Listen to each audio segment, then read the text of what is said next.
Vamos a iniciar con el repaso general. Durante el curso han aprendido, platicado con sus compañeros e implementado simultáneamente múltiples canales de aprendizaje visual, auditivo y kinestésico. Asimismo, al grabar sus reuniones, utilizaron el factor tecnológico para promover su involucramiento.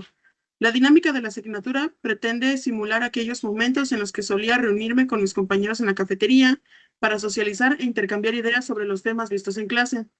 En mi experiencia, eran justo esos momentos donde lograba realmente entender aspectos que no comprendía del todo en las sesiones convencionales.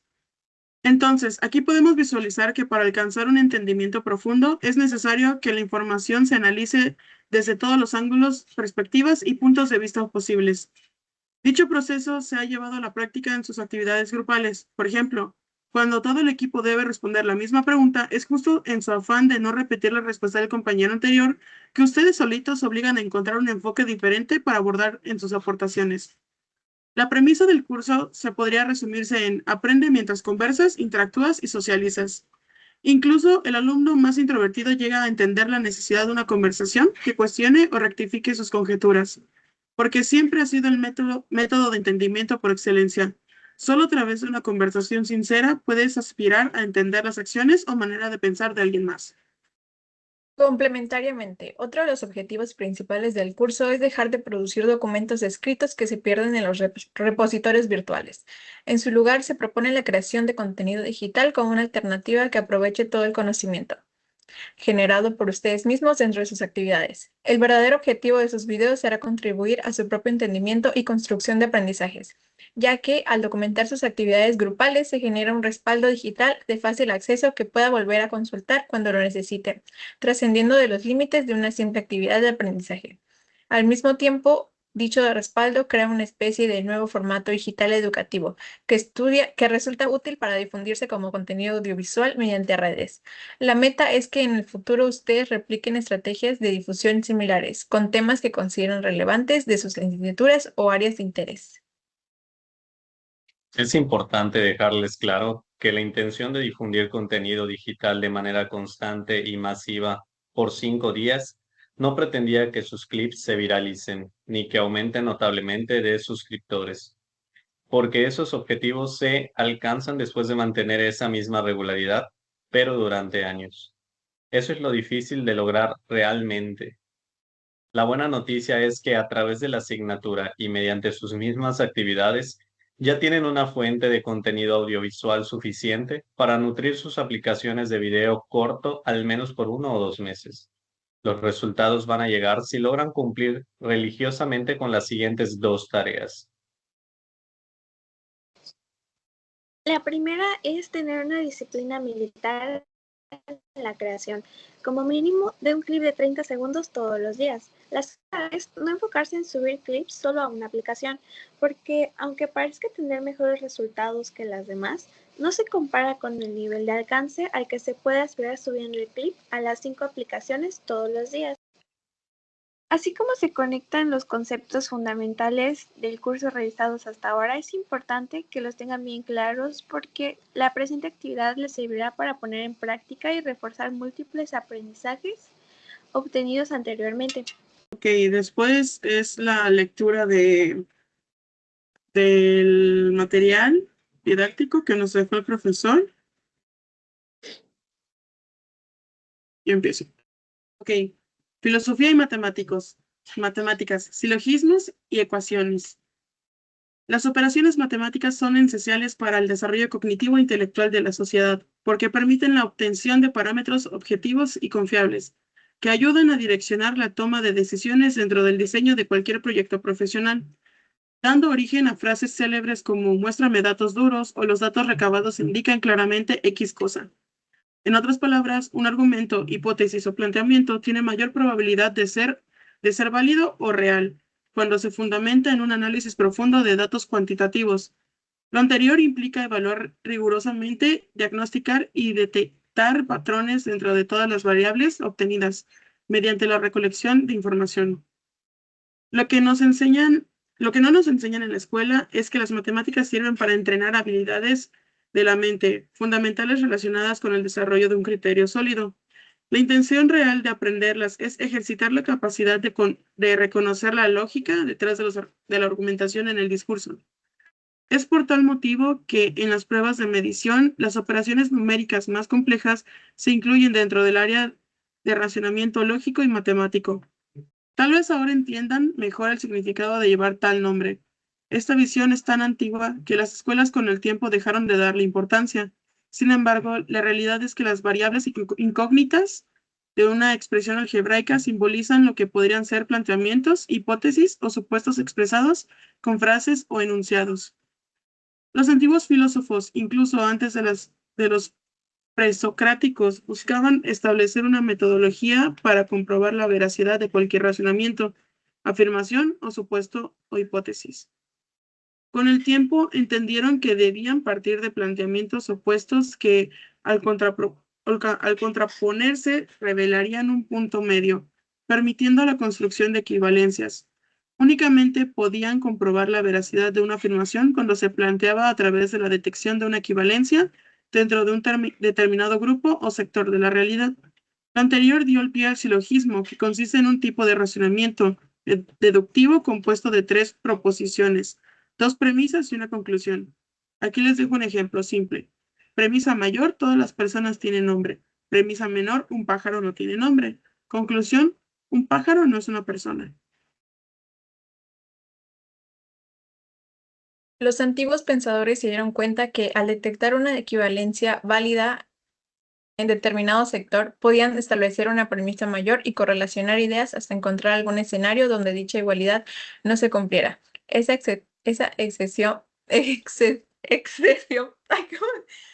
excepción les permitía formular la premisa menor.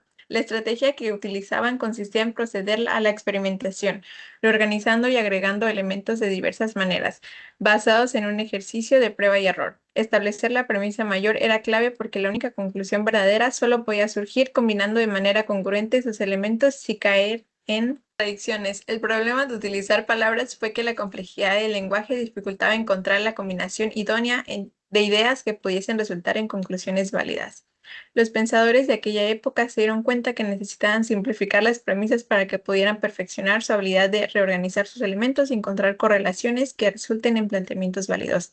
Entonces reemplazaron las premisas iniciales con X y Y, simbolizando las variables incógnitas que deseamos descubrir. Asimismo, el criterio de equivalencia se representó igualando la expresión a una cantidad numérica. Este método permitió validar los resultados de manera mucho más objetiva, sentando así los fundamentos del cálculo. En este punto aparecerán los primeros vestigios de una época de colaboración, filosofía y matemáticas, concluyendo en el surgimiento de la ecuación como operación formal, entendida como una igualdad matemática entre dos expresiones. Les dejo un ejemplo simple. X más 2 es igual a 16. Para que pueda formular lo equivalente a un segundo enunciado, premisa menor, partiendo de la ecuación anterior, premisa mayor, únicamente tendría que modificar la posición de sus elementos. Con las variables simplificadas, la reorganización se puede determinar hasta intuitivamente. En este punto, por fin, cobra relevancia lo que aprendemos en la escuela. Despejo la incógnita X. 2. Aplico ley de cambio de signos. Menos 2. Adecuo la operación al signo 16 menos 2. Y por último, obteniendo como resultado la expresión X es igual a 16 menos 2. Las dos expresiones algebraicas obtenidas incluyen variables que pueden interpretarse como las premisas de un silogismo. Por lo tanto, la conclusión se obtendrá al resolver la operación, pero también se puede obtener planteando el siguiente cuestionamiento. ¿Cuál sería la única afirmación verdadera que puede surgir al combinar de manera coherente los elementos de las dos expresiones sin caer en las contradicciones? En este caso, la respuesta es muy sencilla. X es igual a 14. Básicamente, la ecuación es un ejercicio simbólico que entrena la capacidad de pensar, mejorando aspectos como la lógica, coherencia, criterio, intelecto, entre otros. Las matemáticas funcionan como un gimnasio cerebral. Cada ejercicio desarrolla un área diferente del cerebro y mejora una habilidad específica. Los procesos cognitivos de la mente, aún en la actualidad, rebasan nuestra comprensión. La ciencia los cataloga como conceptos metafísicos, indicando que son temas profundos, pero al estar fuera del plano físico, no tienen injerencia comprobable en la realidad. Una visión bastante determinista clásica de los matemáticos. Luego se presenta un esquema que describe a detalle la comparación entre el silogismo y la ecuación.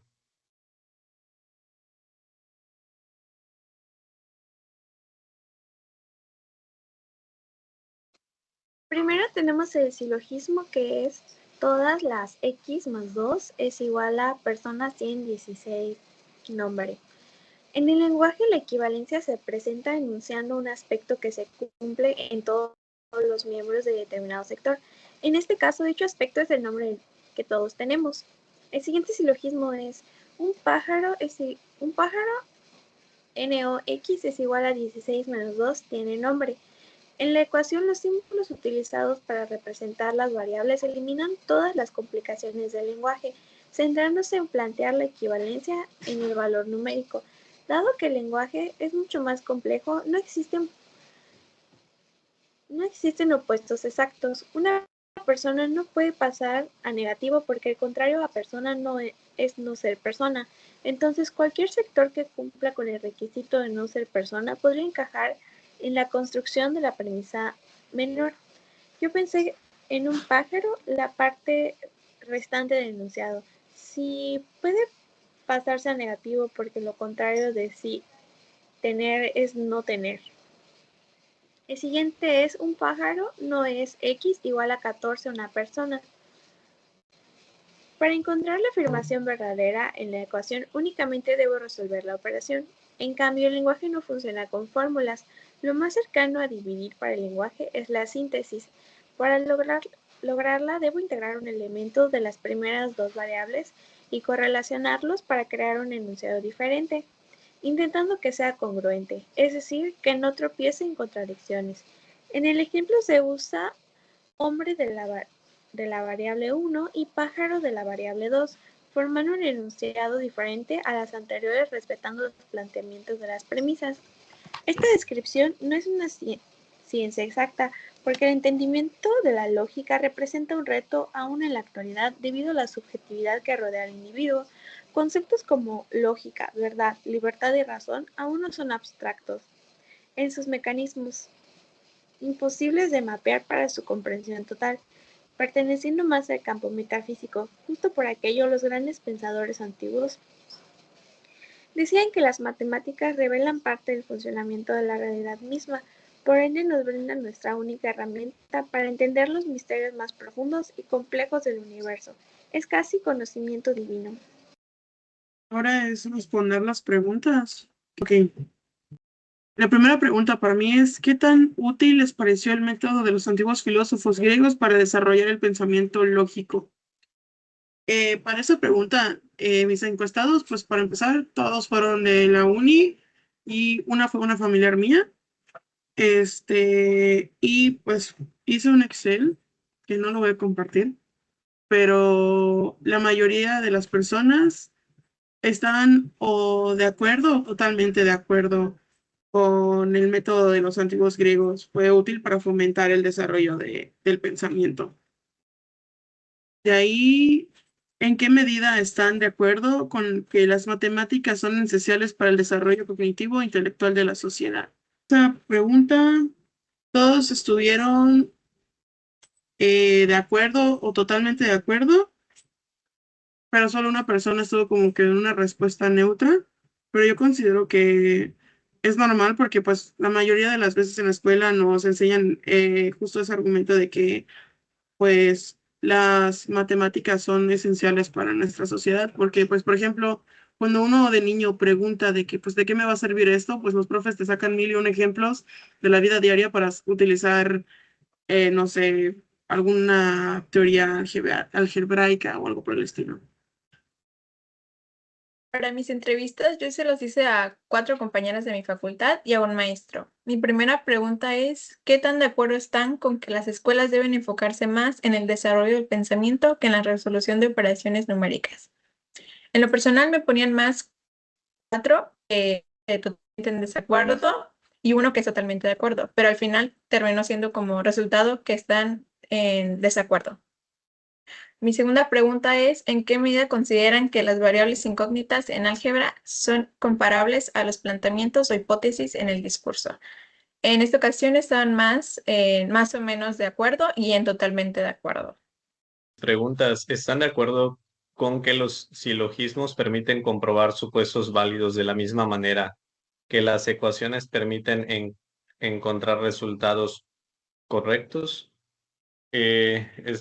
De mis encuestados fueron 2 personas adultas y los demás fueron universitarios. Ellos coinciden en general en que sí los silogismos sí permiten comprobar los supuestos válidos, de la misma manera en que las ecuaciones pues permiten encontrar resultados correctos, pero sí hay que aplicar un esfuerzo para llegar a la verdad.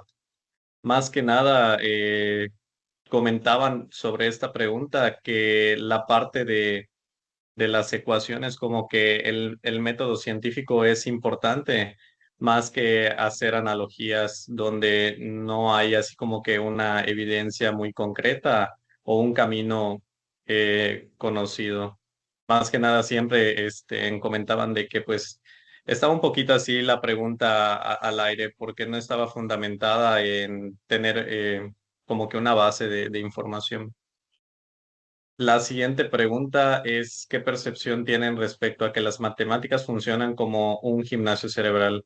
En esta pregunta, pues todos estaban de acuerdo, o sea, con el más alto puntaje, y coincidían en que sí, las matemáticas son procesos que estimulan el conocimiento, estimulan la mente, estimulan la capacidad de mejorar el aprendizaje, de crear razonamiento. Y pues es lo que obtuve de mis encuestados. Y la última pregunta es, ¿qué tan de acuerdo están con la visión de que los procesos desarrollados en el cerebro son conceptos metafísicos y no tienen injerencia comprobable en la realidad? Bueno, pues en mis encuestados, pues la verdad, yo encuesté igual a personas universitarias y los que me pusieron que están menos de desacuerdo lo pusieron porque ellos piensan que los procesos cerebrales son físicos y medibles y la neurociencia demuestra su impacto en la realidad. Y los que estuvieron como que en un nivel intermedio dicen que algunos aspectos del pensamiento pueden parecer abstractos, pero tienen correlatos neurológicos verificables. Y después los que sí estuvieron de acuerdo dicen que la mente tiene componentes difíciles de medir y podría considerarse un fenómeno más allá de lo material. Creo que ya no hay nada pendiente, ¿no? Después de eso. Con eso concluimos la sesión de hoy. Muchísimas gracias por todo.